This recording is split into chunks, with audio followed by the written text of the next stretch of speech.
Hi hello నమస్తే welcome to విజయ మా ఊరు ఆడియో బుక్స్ ఛానల్. నేను విజయలక్ష్మిని. ఫ్రెండ్స్, నవలా స్రవంతిలో ఈరోజు మరో సరికొత్త నవలతో మళ్ళీ మీ ముందుకు వచ్చాను.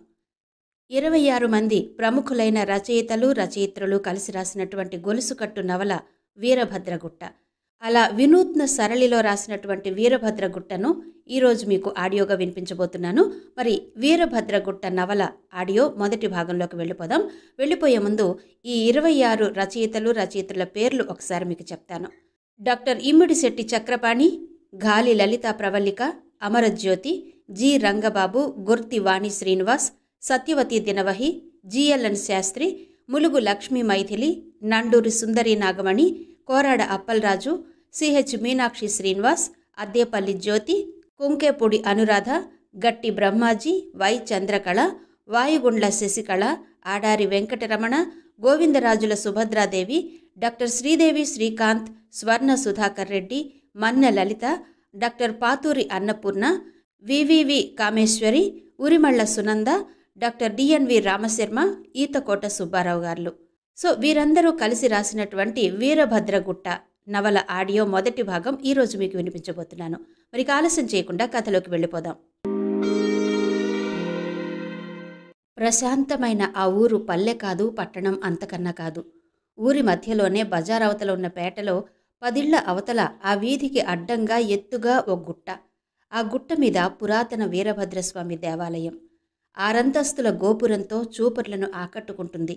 గుట్ట అయినా అందరూ ఎక్కి దిగడానికి అనుకూలంగా, పిల్లలు ఆడుకోవడానికి వీలుగా ఉంటుంది. గుడి వెనుక పెద్ద రాళ్లు చప్టాలా పరిచి ఉంటాయి. వాహనాల రాకపోకల రద్దీ, అంగళ్ల హడావిడి ఉండదేమో. ప్రశాంతంగా ఉన్న ఆ ప్రాంతమంతా పిల్లల ఆటలతో సాయంత్రం అయ్యేసరికి సందడిగా ఉంటుంది. శేషయ్య గారిల్లు ఆ వీధిలోనే. ఆయనకో బియ్యం మిల్లు ఊరి పొలిమేరల్లో ఉంది. శేషయ్య గారి బంధుగణమంతా దగ్గర్లో ఉన్న పట్నంలో నివాసం. శేషయ్య గారి భార్య విశాలమ్మకు పిల్లలంటే ఎంతో ఇష్టం. భగవంతుడు ఆమెకు సంతానాన్నివ్వలేదు. శేషయ్య గారు మిల్లుకెళ్ళిపోతే విశాలమ్మ దిగులుగా కూర్చోదు. ఇరుగు పొరుగుతో సత్కాలక్షేపం, సాయంత్రం వేళ పిల్లలాటలు గమనించటం. అయితే ఊరట ఏంటంటే, పట్నం నుంచి అక్కగారి పిల్లలు, తమ్ముడుగారి పిల్లలు వసంత, రఘు, కిన్ను అని పిలిచే కిరణ్ వేసవి సెలవులకు, సంక్రాంతి సెలవులకు రావడం ఆనవాయితీ. అలా వాళ్ల రాకపోకల్లో ఆ వీధి పిల్లలతో మంచి దోస్తీ కుదిరింది. సంక్రాంతికి ముందుగానే సెలవులిచ్చారేమో. శేషయ్య గారిల్లు పిల్లలతో కళకళలాడింది. పండుగ సందడి వచ్చింది. ఆ సాయంత్రం మిత్రులొచ్చారని పిల్లలంతా గుట్ట దగ్గర చేరారు.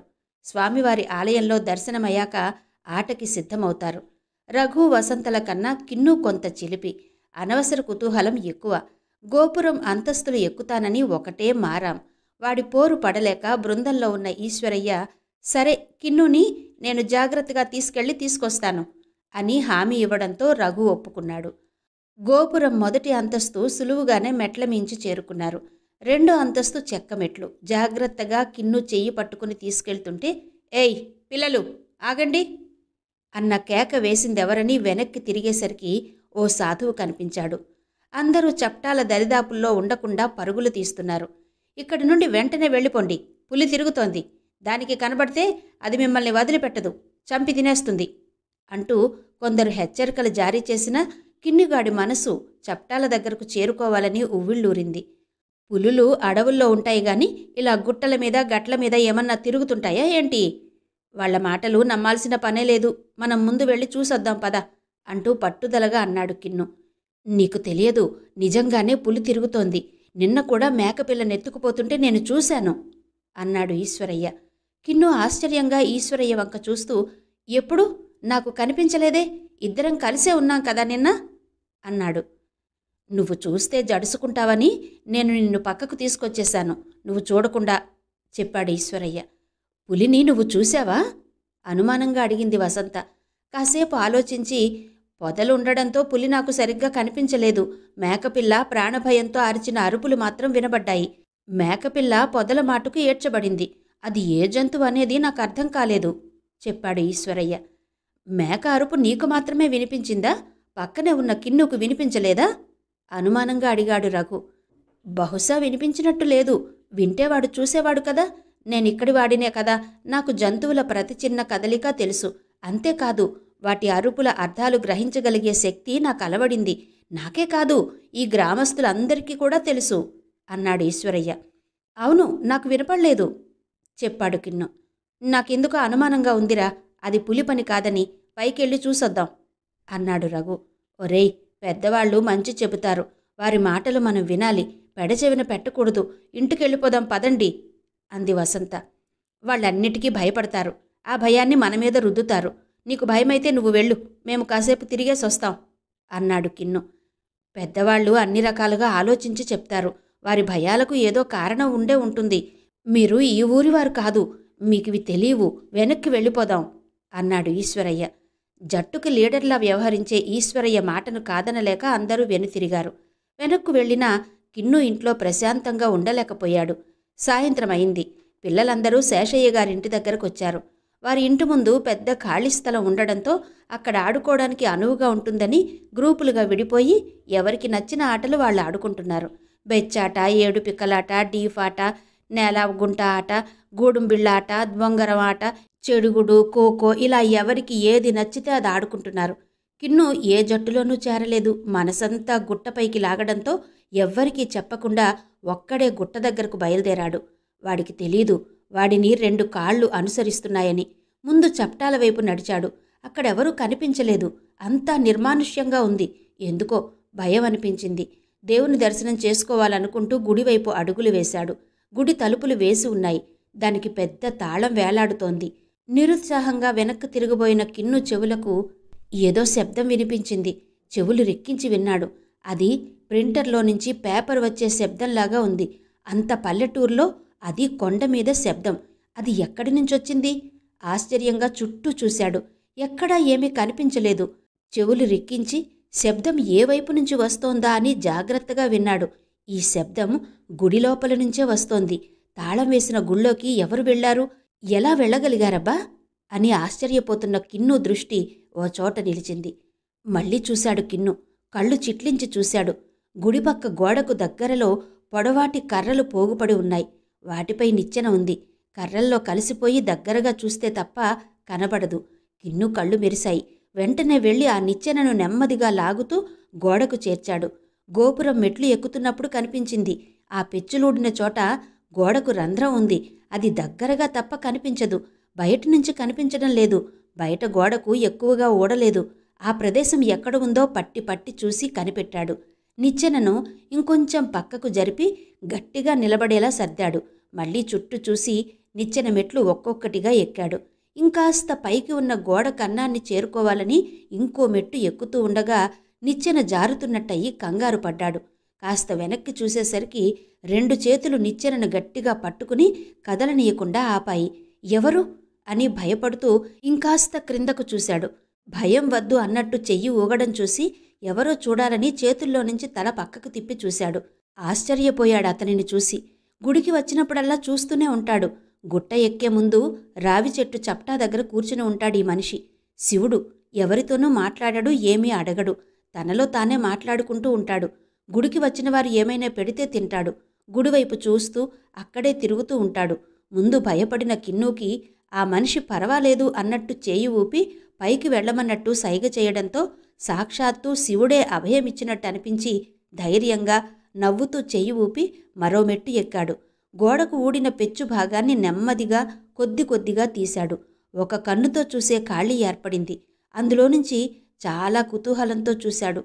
గర్భగుడి మూసి ఉంది. హుండీ పక్కన బల్లపై ఏదో మిషన్లా ఉంది. చుట్టూ 2 వ్యక్తులు ఏదో చేస్తున్నారు. ఇంకాస్త కన్నుని పక్కకు తిప్పి చూశాడు. అక్కడ 3 వ్యక్తులు కూర్చున్నారు. నేలపై మధ్యలో దేనినో ఆసక్తిగా తిలకిస్తున్నారు. వాళ్ళందరి మధ్యలో నుంచి ఏమీ కనిపించడం లేదు. ఇంకా చూసినా కనబడ్డం లేదు. ఇక ఉంటే ప్రమాదమని నెమ్మదిగా దిగడం ప్రారంభించాడు. ఎవరో వస్తున్న అలికిడయింది. నిచ్చెన పట్టుకున్న శివుడు గభాలున నిచ్చెన కర్రలపై పెట్టి కిన్నుని దాక్కోమని సైగ చేశాడు. కిన్ను కర్రల గుట్ట వెనుక వంగి నక్కి కూర్చున్నాడు. ఎవర్రాది అంటూ కర్రతో కింద కొడుతూ కాపలా వ్యక్తి వచ్చాడు. శివుడు అప్పటికే రాళ్లు దాటి పిచ్చి మొక్కల దగ్గరున్నాడు. ఆకులు కొన్ని పిచ్చి మొక్కలు తెంపుతూ తన కండువాలో వేసుకుంటున్నాడు. అక్కడికి వచ్చిన వాచ్మెన్, ఏం చేస్తున్నావు గట్టిగా గదమాయించి అడిగాడు. కండువాలో చూపించాడు. ఆ చాలు, ఇక వెళ్ళు అంటూ కర్ర చూపించాడు. శివుడు మూట కట్టుకుంటూ అలా గుట్ట దిగిపోయాడు. ఆ రాళ్ళు రప్పలలో నుంచి. వాచ్మెన్ చుట్టూ చూస్తూ కర్ర శబ్దం చేస్తూ వెళ్ళిపోయాడు. హమ్మయ్యా అని లేచి కిన్ను గుడి వెనుక నుంచి కిందకు దిగడానికి వెళ్తూ ఎదురుగా చూశాడు. అంతే, షాక్. ఒక్కసారిగా బిక్క చచ్చిపోయాడు. కర్రలా బిగుసుకుపోయాడు. ఎదురుగా రఘు వగరుస్తూ పరిగెత్తుకుంటూ వస్తున్నాడు. రఘు కళ్ళలో భయం. చూడకూడనిదేదో చూసినట్టు ఒళ్లంతా చెమటలు పట్టేసి ఉన్నాయి. చొక్కాపై రక్తం మరకలు, నుదిటిపై గాయం. ఆ గాయం ఏదో క్రూర మృగం మీద పడి రక్కినట్టు చర్మం చిట్లి ఉంది. రఘుని ఆ పరిస్థితిలో చూసేసరికి కిన్నుకి చాలా ఆందోళన కలిగింది. ఆతృతగా రఘుని చేరి, రఘు, ఏమైంది? ఎందుకులా పరిగెత్తుకుంటూ వస్తున్నావు? ఆ రక్తమేంటి? అసలేం జరిగింది? అంటూ ప్రశ్నల వర్షం కురిపించాడు. రఘు కళ్లలో భయం ఇంకా తగ్గలేదు. పరిగెత్తడం వలన రొప్పుతున్నాడు. ఏదో చెప్పాలని అనుకుంటున్నాడు. నోరు పెగలడం లేదు. చెప్పు, ఏం జరిగింది? ఇక్కడికి నువ్వెందుకొచ్చావు అని అడిగాడు రెట్టిస్తూ కిన్ను. అప్పుడు నోరు విప్పాడు రఘు. నువ్విటువైపు రావడం చూశాను. నువ్వెంతసేపటికి రాకపోయేసరికి, నిన్ను వెతుక్కుంటూ బయలుదేరి గుట్టపైకొచ్చేసరికి అంటూ ఆగాడు. వచ్చేసరికి? అక్కడ ఆ పొదల్లో ఏదో ఉంది. భయంకరంగా ఉంది. సరిగ్గా కనబడలేదు. కానీ కళ్ళు మాత్రం చింతనిప్పుల వలె ఎర్రగా మెరుస్తున్నాయి. నాకు చాలా భయం వేసింది. అందుకే వెనక్కి చూడకుండా పరిగెత్తుకుంటూ వచ్చేశాను. ఇక్కడ నువ్వు కనిపించావు. మరి ఈ రక్తం? పరిగెత్తుకుంటూ వస్తుంటే రాయి తగిలి కింద పడ్డాను. సూదిగా ఉన్న రాయి తలకి గుచ్చుకుని గాయమైంది. రక్తం వస్తోంది. సరే పద, ఇంటికి వెళ్ళి గాయానికి మందు రాసుకుని కట్టుకుందువు గాని అన్నాడు కిన్ను. అలా అన్నాడే గాని రఘుకి కనిపించిన ఆ వింత జీవి ఏంటో తెలుసుకోవాలనే కుతూహలం మనసులో నుండి పోలేదు. అది సరేగాని నువ్వు మాటిమాటికి ఈ గుట్ట మీదకి ఎందుకొస్తున్నావు అడిగాడు రఘు. అది నాకు తెలీదు అన్నాడు కిన్ను. అబద్ధం, నా దగ్గరేదో దాస్తున్నావు. నిజం చెప్పు అన్నాడు రఘు. నేను నిజమే చెబుతున్నాను. నేనెందుకు వస్తున్నానో నాకే తెలీదు. కానీ ఏదో శక్తి నన్ను ఇక్కడకు లాక్కుని వస్తోంది. నాకు ఈ గుట్టకి ఏదో సంబంధం ఉందేమో అన్న అనుమానం కలుగుతోంది. ఈ గుడి వెనుక చప్టాలు పదే పదే చూడాలని, ఇక్కడ గడపాలని బలంగా అనిపిస్తోంది. ఎందుకో తెలియడం లేదు. కిన్ను చెబుతున్న విషయాలు ఆశ్చర్యంగా వింటున్నాడు రఘు. ఇక్కడికి వచ్చాక గుడిలో నుండి వింత శబ్దాలు వినిపిస్తున్నాయి. ఎవరో సంచరిస్తున్నట్టు అడుగుల శబ్దాలు. అసలిక్కడ ఎవరైనా ఉంటున్నారా? ఉంటే వాళ్ళెవరు? ఇవన్నీ తెలుసుకోవాలనుంది అన్నాడు కిన్ను. ఇంతలో ఈశ్వరయ్య అక్కడికి వచ్చి వీళ్ళిద్దరినీ చూసి విషయం తెలుసుకుని, మీరు వెంటనే ఇక్కడి నుంచి వెళ్ళిపోండి, లేకపోతే ప్రమాదం. మీకు అన్ని విషయాలు తర్వాత చెబుతాను అంటూ వాళ్ళనింటికి పంపించేశాడు. ఈశ్వరయ్య చుట్టూ చూశాడు. ఏదో శబ్దం వినిపించింది. ఎవరో మనిషి అక్కడ సంచరిస్తున్నట్టు అనిపించి గుడి వెనుకకు వెళ్ళి చూశాడు. అక్కడ ఒక పసుపు రంగు వస్త్రాలు కట్టుకుని బుర్ర మీసాలతో చేతిలో కర్రతో ఒక వ్యక్తి కనిపించాడు. ఈశ్వరయ్యను చూసి గబగబా పరుగులాంటి నడకతో అక్కడి నుంచి జారుకోబోయాడు. ఆగు, ఎవరు నువ్వు అని గదమాయించేసరికి ఆగాడు. ఈశ్వరయ్య వెంటనే అతని దగ్గరకు వెళ్ళి పరిశీలనగా చూశాడు. అతన్ని గుర్తించినట్టుగా ఈశ్వరయ్య కళ్ళు పెద్దవయ్యాయి ఆశ్చర్యంతో. అతడి పెదాలు అప్రయత్నంగా నువ్వా అని పలికాయి. ఈశ్వరయ్య తన కళ్లను తానే నమ్మలేకపోయాడు. కళ్ళు నులుముకుని మరీ పసుపు రంగు వస్త్రాలు కట్టుకున్న వ్యక్తిని పరిశీలనగా చూశాడు. నువ్వే కదూ, మళ్ళీ ఎలా వచ్చావు అన్నాడు. ఈశ్వరయ్య ప్రశ్నకి ఆ వ్యక్తి భ్రుకుటి ముడేసి చూశాడు. సమాధానం చెప్పకుండా పరుగులాంటి నడకతో వెళ్ళి కాసేపట్లో పొదల్లో కలిసిపోయాడు. ఈశ్వరయ్య బామ్మ అతనితో చెప్పిన ఓ విషయం గుర్తొచ్చింది ఈశ్వరయ్యకి. గుట్ట వెనకాల ఖాళీ స్థలంలో ఒక నేలబారు బావి ఉంది నాన్న. దాని చుట్టూ పిచ్చి మొక్కలు మొలిచి జీబురుమంటూ ఉంటుంది. సరిగ్గా చూస్తే గాని బావి కనబడదు. ఒకరోజు ఒక వ్యక్తి పరిగెత్తుకుంటూ వచ్చాడు. నేను గుట్ట వెనకాల నిలబడి ఉండగానే ఆ వ్యక్తిని ఇంకొందరు మనుషులు తరుముకుంటూ వచ్చారు. ఇతను వెనక్కి చూస్తూ పరిగెత్తుకుంటూ వచ్చి అమాంతం బావిలో పడిపోయాడు. అతనెవరో, వాళ్ళెందుకు తరుముతున్నారో నాకర్థం కాక నిర్ఘాంతపోయి చూస్తున్నా. అతడిని తరుముకొచ్చిన మనుషులు అటూ ఇటూ చూసి కొన్ని రాళ్లు తీసి బావిలో పడేశారు. పిచ్చి మొక్కలు పీకి బావిపైన కప్పెట్టి పారిపోయారు. దూరం నుంచి చూస్తున్న నాకు ముచ్చెమటలు పట్టాయి. ఎవరికి చెప్పినా మాకు ముప్పు తప్పదని ఆ రహస్యాన్ని నాలోనే దాచుకున్నాను. గుడి పాత ఈవో గారి బావమరిది ఊరు విడిచి వెళ్ళిపోయారని ఊరంతా చెప్పుకున్నారు. నా అనుమానం ప్రకారం ఆ ఈవో బావమరిదే ఆ బావిలో పడిపోయిన మనిషి అనుకుంటున్నాను. పోలీసులు అడుగుపెట్టని గ్రామంలో పంచాయతీ రచ్చబండ దగ్గర నిలబడి సాక్ష్యం చెప్పే సాహసం చెయ్యలేకపోయాను. అతను గుట్ట చుట్టుపక్కల ప్రాంతాల్లో దయ్యమై తిరుగుతున్నాడని, కనబడి అదృశ్యమవుతాడని రకరకాలుగా చెప్పుకుంటారు. నిజానిజాలు ఆ వీరభద్రుడికే తెలియాలి. మీరు మాత్రం ఆటలకని వీరభద్రుడి గుడి వెనకాల ఉన్న ఖాళీ స్థలంలోకి మాత్రం వెళ్ళకండి, జాగ్రత్త అని బామ్మ చెప్పింది. ఇతను కూడా సరిగ్గా అతనిలానే ఉన్నాడు. కానీ బావిలో పడ్డాడని బామ్మ చెప్పిన ఆ వ్యక్తి ఇతనేనా? ఇతనే అయితే మళ్ళీ ఎలా బతికి వచ్చాడు? అసలు ఈ గుట్ట చుట్టూ ఎందుకు తిరుగుతున్నాడు? మనుషుల అలికిడవగానే ఎందుకు అదృశ్యమవుతున్నాడు? ఇలా ఈశ్వరయ్య మనసు నిండా ఆలోచనలు చుట్టుముట్టాయి. ఈశ్వరయ్య వడివడిగా నడుస్తూ పచ్చబట్టల మనిషి వెళ్లిన వైపు నడవసాగాడు. నడుస్తూ ఎంత దూరం వచ్చాడో అతనికే తెలియలేదు. చుట్టూ దట్టమైన చెట్లు, కాళ్ల కింద ఎండుటాగులు నలుగుతున్న శబ్దం భయం గొల్పేలా ఉంది. చెట్టు మీద నుంచి బొంతకాకి కర్కశంగా అరుస్తోంది. కొన్ని పిట్టలు భయంతో రెక్కలు కొట్టుకుంటూ కూస్తున్నాయి. చెట్ల కొమ్మలు ఒకదానితో ఒకటి రాసుకుంటూ వింత శబ్దాలు చేస్తున్నాయి. అసలు ఇతన్ని తరుముకుంటూ ఇక్కడికి నేనెందుకు రావాలి? వసంత, రఘు, కిన్నులకు కూడా చెప్పకుండా వచ్చేశాను. బామ్మకి తెలిస్తే కోప్పడుతుందేమో. తిరిగి వెళ్ళి వాళ్ళందర్నీ చూడగలనా? అనుకోగానే ఈశ్వరయ్యకు చెమటలు పట్టాయి. ఏడుపొచ్చింది. ఎందుకో అనుమానం వచ్చి ఆగాడు. ఊపిరి బిగబట్టి చుట్టూ చూశాడు. ఎవరూ కనబడలేదు. అతను కదలకుండా నిలబడినా గాని ఎండిపోయిన ఆకులు కాళ్ల కింద నలుగుతున్న శబ్దం వినబడుతోంది. అదేంటి, నేను నడవట్లేదు కదా? మరి ఈ శబ్దం ఎక్కడ్నుంచొస్తోంది? ఏదైనా జంతువు వస్తోందా? లేక ఇక్కడ ఎవరైనా మనుషులుంటున్నారా? ఇలాంటి ప్రదేశాల్లో మనుషులు ఎలా నివసించగలరు? లేక నేను వెంబడిస్తున్న ఆ పచ్చబట్టల మీసాల మనిషేనా అని ఈశ్వరయ్య ఆలోచిస్తుండగానే ఆ శబ్దం అతనికి అతి దగ్గర నుంచి వస్తుండడంతో ఈశ్వరయ్య ఉలిక్కిపడి ఒక్కసారిగా వెనక్కి తిరిగాడు. అంతే, అతని ముందు కనబడిన దృశ్యాన్ని చూసి కొయ్యబారిపోయాడు. ఎదురుగా కనిపించిన ఆకారాన్ని చూసి ఈశ్వరయ్య కాళ్లలో వణుకు మొదలైంది. 4 చేతులు కలిగి, ఒక చేతిలో ఖడ్గం, మరొక చేతిలో డాలు, 3వ చేతిలో డమరుకం, 4వ చేతిలో త్రిశూలం పట్టుకుని అచ్చంగా గుళ్ళో ఉన్నట్టే భీకరమైన ఆకారంతో ఎర్రటి కళ్లతో రౌద్రంగా తనవైపే చూస్తున్న ఆ 6 అడుగుల ఆకారాన్ని చూడగానే గొంతులో నుంచి అప్రయత్నంగా వీరభద్రస్వామి అన్న మాటలు వెలువడ్డాయి. వెనక్కు తిరిగి పారిపోదామని ప్రయత్నించాడు. కానీ భయంతో కాళ్ళు కదలమని మొరాయించాయి. అప్పుడప్పుడు గుట్టమీద వీరభద్రస్వామి సంచరిస్తుంటాడని కొంతమంది చెప్తుంటారు. అయితే అందులో నిజానిజాలెంతో తనకు తెలియవని ఓసారి బామ్మ చెప్పడం జ్ఞప్తికి వచ్చింది. ఆలోచనల్లో నుంచి తేరుకుని నెమ్మదిగా ధైర్యం కూడా తీసుకుని, వీరభద్రస్వామి, నువ్వు నిజంగా వీరభద్రస్వామివేనా అని అడిగాడు. ఎదురుగా ఉన్న ఆకారం నుంచి సమాధానం రాకపోయేటప్పటికీ అసలక్కడ ఎవరైనా ఉన్నారా, లేక నేను భ్రమపడుతున్నానా అనుకుని ఒక్కసారిగా గట్టిగా కళ్ళు నులుముకుని తెరిచి చూసేటప్పటికీ ఆకారం మాయం. ఓస్, అయితే నిజంగానే భ్రమపడ్డానన్నమాట. తేలికగా ఊపిరి పీల్చుకుని చుట్టూ చూశాడు ఈశ్వరయ్య. ఎక్కడున్నాడో ఒక పట్టాన అర్థం కాలేదు. చీకట్లు ముసురుకుంటున్నాయి. ఏం చెయ్యాలా, ఎలా అక్కడి నుంచి బయటపడాలా అని ఆలోచిస్తుండగా బామ్మ చెప్పిన విషయం, ఒరే ఈసు, గుట్ట గురించి నీకో ఆసక్తికరమైన సంగతి చెప్తాను విను. గుట్టపైకి వెళ్ళాక చుట్టూ పొదలతో ఎగుడు దిగుడుగా అనిపించినా అసలు గుట్ట మొత్తం వృత్తాకారంగా ఉంది. గుడి గుట్ట మధ్యలో ఉంది. అంటే గుడి నుంచి గుట్ట అంచుకి అన్ని వైపుల నుంచి సమాన దూరం. గుడి నుంచి గుట్ట దిగి ఊర్లోకి రావడానికి సరిగ్గా 2 గంటల సమయం పడుతుందన్నమాట.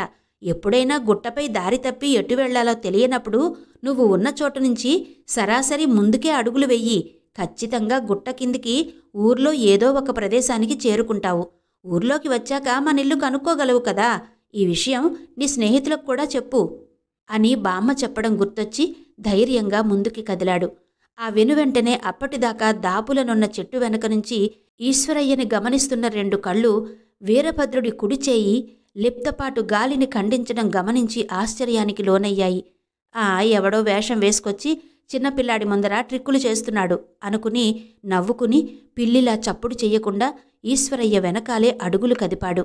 ఈశ్వరయ్య శరవేగంగా కదిలిపోతుంటే అజ్ఞాత వ్యక్తి అందుకోవడానికి అవస్థపడుతూ ఎందుకో వెనక్కి తిరిగి చూసేటప్పటికీ అప్పటిదాకా తాను నక్కి ఉన్న మహావృక్షం ఎవరో కత్తి జుళిపించి నరికినట్టుగా మొదలంతా కూలిపోవడం చూసి నిశ్చేష్టుడయ్యాడు.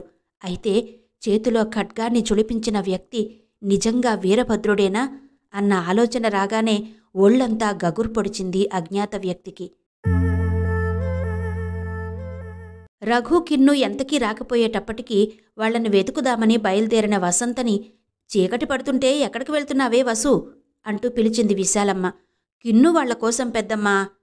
మగపిల్లలతో సమానంగా నీకు ఆ తిరుగుళ్ళేంటే? వాళ్లే వస్తారులే, నువ్వింట్లోకి పద అనేటప్పటికీ చేసేదేమీ లేక ముఖం చిన్నబుచ్చుకుని పెద్దమ్మని వెంబడించింది. పెద్దమ్మ, నాకేం తోచట్లేదు. ఆ గుట్ట మీద ఆ దేవుడు ఎలా వెలిశాడో చెప్తావా? మారం చేసింది వసంత. వీరభద్రస్వామా, ఆయన అక్కడ వెలవడం గురించి కథలు కథలుగా చెప్తుంటారు. నాకు తెలిసిన కథ చెప్తా విను ఆసక్తిగా పెద్దమ్మ పంచన చేరింది వసంత. ఒకప్పుడు ఈ గ్రామమంతా ఇప్పుడున్నట్టు ఎత్తుపల్లాలు గుట్టలు లేకుండా చదునుగానే ఉండేదట. ఒకరోజు ఉన్నట్టుండి పెద్ద శబ్దంతో ఊరు మధ్యలో కొంత భూభాగం పైకి పొడుచుకుని వచ్చి అలా గుట్టలా ఏర్పడిందట. అంతేకాదు, గుట్టతో పాటు వీరభద్రస్వామి దేవాలయం కూడా భూమిపైకి వచ్చిందని చెప్తారు.